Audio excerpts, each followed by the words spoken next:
Welcome to Momentum Monday. Howard, are you still in New York? Stuck in New York. Welcome, everybody. Hopefully the sound is good. Can you hear me well? Yeah. It's tax day, Ivan, so I'm not in a good mood. I'm waiting until 11:59 to file and pay my... And I'm hoping maybe the government goes into anarchy just before and they forget about me. What are the odds? It's pretty high odds. Like every day we could disintegrate. Doesn't matter. I mean, IRS still needs their money, so you need to pay. Yeah, I'm trying to hopefully one day a stock trader will get into the White House and we can just have a depreciation for losses and gains. Jared tax. Okay, so it was an interesting last week. Ivan, I'm going to defer to you here because you deserve a bow. We've covered the markets a long time. We've been bullish. A couple weeks ago, 3 weeks ago, maybe you were like, "Yeah, I'm not looking for new ideas." You were shorting for some of your subscribers. Are you still short a few ideas, or are you starting just flat? No, I'm not short. We covered everything, and I'm actually looking for some ideas on the long side, but just for a very quick trade. Yeah, this tape is not for me. I'm not good at this type of tape. I defer to you. I don't think there's any reason for people. So many trends have broken. But I think the news of the day, and I want to make sure I start with this, is the SendGrid Twilio news. So let's go to the charts, and I'm going to defer to you on the markets because I want to go through why this market's so interesting, even if we go into a bear market, because of software and because of balance sheets and because these companies are so lean to run. That's obviously a new idea you're going to look at, but let's take a look at SendGrid, which is not an exciting looking chart, but a stock that if you follow me on StockTwits, I was buying last week into the crash at 30 because I just love the business, right? It's email, sophisticated email back-end marketing and management. Companies like StockTwits, thousands of companies, kind of like the Twilio of email is the way I described it. And they got bought out today by Twilio, 36.30. So, a quick 20% win in a tough market. And this is what's happening. This is why software is so exciting, is these pullbacks, even though these companies are expensive. It's just, there's so much corp debt that's going to happen that you really have to understand some of these companies, because on pullbacks, there are buyers. So if we take a look at Twilio, stock's really hung in there well. I don't know what it did today. Yeah, I mean, look at that. We've had incredibly high beta environment in the stock. Now, maybe they'll be down on this acquisition tomorrow. I didn't really look at the particulars, but the stock's 8% off all-time highs after tripling, despite one of the most volatile periods and really kind of a crash in momentum last week. So it's not a tape that's good, but because of the world that we live in, this global mobile social world with software, there are going to be opportunities if you understand the landscape of software and services. So Ivan, now let's go to the markets. You take over. Okay. So currently, the main industry that is working. Should we go to the indexes first, or can people just see your screen, or are they seeing us? What do you think? They're seeing only my screen. Okay, good. I mean, let's take a look at the indices real quick, even though they're not that interesting. I mean, we saw a high volume breakdown last week, and the main indices are having issues going back above their 200-day moving average. You can see the S&P 500 today, it was rejected again near its 200-day. And it closed weak, right? I went away, I was in meetings, but it was an ugly close, wasn't it? It closed weak, but you can consider today like an inside day, a tighter range inside day compared to the previous few days. So that's usually a good foundation for either a big breakout or a big breakdown. We'll see tomorrow. Either direction is possible. Okay.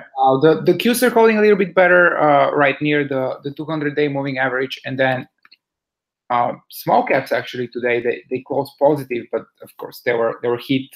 And I did put on a small trade personally. I shared on StockTwits. I'm down on it, but when I may be stopped out tomorrow, but I was using the lows as a stop. So that closed weak too, even though it closed up, it closed very weak. Yeah, I think that's a decent risk to reward setup, because you can use that low here as a line in the sand, and if it drops below it, then you need to take your loss, I think. But it depends on your approach to the market. Definitely, small caps have been hit pretty hard, and they will have a hard time recovering above their 200-day moving average, and until they're under 160. I mean, they're in a correction mode. It was a pure trade. I was bored and I put that trade on. Sorry, I had a definite reason to put the trade on. That was the one that I picked today just to try. But it looks like I may get stopped out for a single more. So in confines of that, what are you seeing? So as a trader, what are you seeing? Because as a trend market, I'm getting real quick. I mean, let's talk about two different scenarios here with the indices before I go into individual ideas. I think the best case scenario here for the indices is if we see like a quick rally and then a rejection near the 200-day for the Russell 2000, or that's about what, 5% rally, or near its or under its 50-day, then another like lower, which would test and maybe even pierce that low from last week, which is, let's call it the momentum low, because at some point on Thursday, only 9% of that was an ugly week. Yeah. So you did have some fear. Only 9% of all stocks were trading above their 40-day moving average. So that's, if we consider that the momentum low, if on that second leg lower on the test, we see let's say only 20% of stocks trading above their 40-day, that would be a momentum divergence, which is usually the foundation for a more sustainable rally. So this is the bullish scenario, and it's not guaranteed by any means. And of course, the other scenario is the bearish scenario. We might see something similar to what happened here in late 2015, when the small caps let lower. They could not retake their 200-day moving average, and then later they took the rest of the market down with it. I think what scared people I remember trading that market, it was scary in the sense that, and which only makes it scary from higher levels today, but it was scary back then because, it was generally a good time of the year going into January for small caps to rally, and they crashed further in January, February, and scared the hell out of a lot of people, which created a good bottom, obviously. Going on. So I am definitely on the defensive, because that's how, as a momentum and a trend investor, I don't like to short. You are also feeling the same, but you're being opportunistic is what you're saying. I mean, I have to, basically. Got to pay the bills because I don't pay you. Is that what you're saying? That was a dig at me at some level? No, let's not talk about that. So currently, despite of the overall market weakness, there's some groups that are doing really well. I mean, let's do it. Where would if I had money burning a hole in my pocket, what would I be looking at? I mean, I hope you've already seen my ideas that I shared last week on. Let's review how they did on marijuana stocks. I mean, they did amazing today. Amazing, the marijuana stocks. And actually, CGC was ranked #1 on the S&P list coming into this week. And you saw what happened today. So, #1 on the list. Okay, so what's interesting about Canopy Growth is if I did a poll of all the StockTips has like 20 young employees in that I polled on their watch list, and this was on everybody's watch list. And today it was at the top of everybody's watch list because everybody at StockTips follows this stock. Nobody owns it, of course, because that would be mean they were good investors. But it is on everybody's young person's screen. There is not a young investor who doesn't have this on their watch list. Right? Coming into this week, this was probably the best setup out there. I mean, even on a weekly, it looked amazing. It was looking super tight. On a leading brand, meaning they have a big beer company behind them. Yes. So I highlighted that for our Market Wisdom people for today, and it did well. We're happy, but it is not the only marijuana. Well, I'm saying if this market bottoms, marijuana is going to lead again.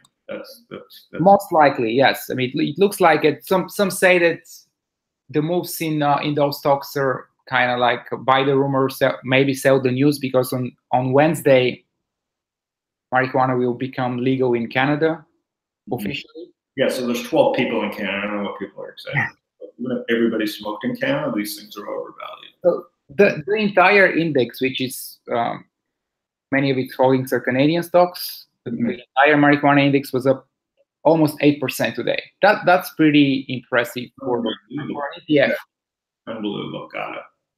So this is where the action has been on the long side. And okay, so this Ivan, sorry, this is a marijuana ETF. Yeah, MJ.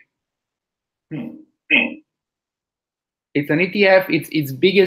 Its top 6 holdings are actually the most popular marijuana stocks, like Canopy, like GWPH, like the top 6 most popular stocks are its top 6 holdings. Got it. So the other space that has been doing well is gold, believe it or not. I mean, it's still in a downtrend long term, but it is something just to keep an eye on. If the market decides to that stagflation is the next big macro theme, we might see further upside in gold. As of right now, I'm not really still interested in it. It's still a mess under its declining 200-day moving average. But for really short-term nimble traders, gold offered some good opportunities in the past 2-3 days. And then the other space that is very surprising to many, probably, that is holding well is retail. Like today, in some restaurants today, for example, we saw Wingstop making new all-time highs. In this week tape, we have a stock selling chicken wings making new all-time highs. You say chicken wings. Again. Chicken wings. Is it funny? Okay. So and so, some of and there are also some other retailers that are showing relative strength. Look at AutoZone. Exactly. The stock that was left for dead in 2017 because it was down so much, now it's setting up again, and that's a beautiful cup and handle, you can call it. You know.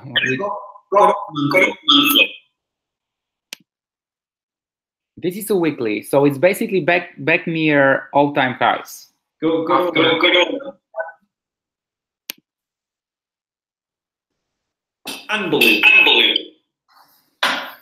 Unbelievable, exactly. Look at it. In 2000, it was like a $20 stock. It went all the way to 800. This is like insane. And some other names that are showing up, they're showing up on my screens. Ulta, they're selling makeup, so they're the ultimate recession-proof product. Yes. It's starting to look interesting on several time frames. So keep an eye on it. It's kind of building the right side of its base. So as long as the market doesn't really roll over much lower. I think they own Sephora. No, they don't. Sephora is owned by that big French conglomerate, LV, Louis Vuitton something. Okay. This one, Louis Vuitton Moet Hennessy. It's a huge French conglomerate. They own it, and they've been doing amazing up until recently. You're right. Sorry. And what people need to consider is that up until last week, the U.S. market was the only market in the world that was trading near all-time highs. Any other market, European or Asian or Latin American, was 15-20% below 52-week highs. So the US has definitely been the exception. And after that, we saw that correction.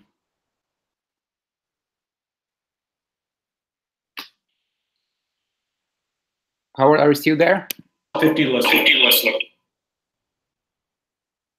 The SL50 list. Let's take a quick look at the list. As you can see, we have Canopy came ranked under #1. It's a new name. Another new name, I, came ranked under #2. Auto Beauty #3.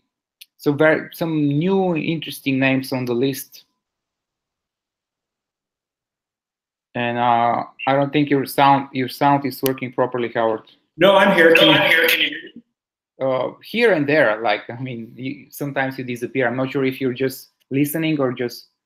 Sorry, just listen. Okay, and okay, 2 other retailers that I wanted to share. JWN is kind of holding well, and of course it needs to break above that level here, 63. To interest me on the long side, and if it loses its 50-day here, it's probably a short in a weak market. In a weak market, most stocks are a short. And then another retailer that is kind of setting up again is SBH. I mean, it's a bottoming formation kind of here, but I think it's looking interesting here for a move towards 22. So I think it has like 20% upside in if the general market decides to rally. So on the long side, that's it. Basically, I think many people were expecting the indices to rally a little bit so they can reshort, because no one is really willing to chase at this point here. From a risk to reward perspective, the short ideas are not really offering great opportunity. So that's all I have. Okay, buddy. Sorry about my sound. Thanks, Marcus Smith. Cards may load this, but as I mentioned, watch the tape and look what developed. And we'll see everybody. Yes. All right. See you next Monday.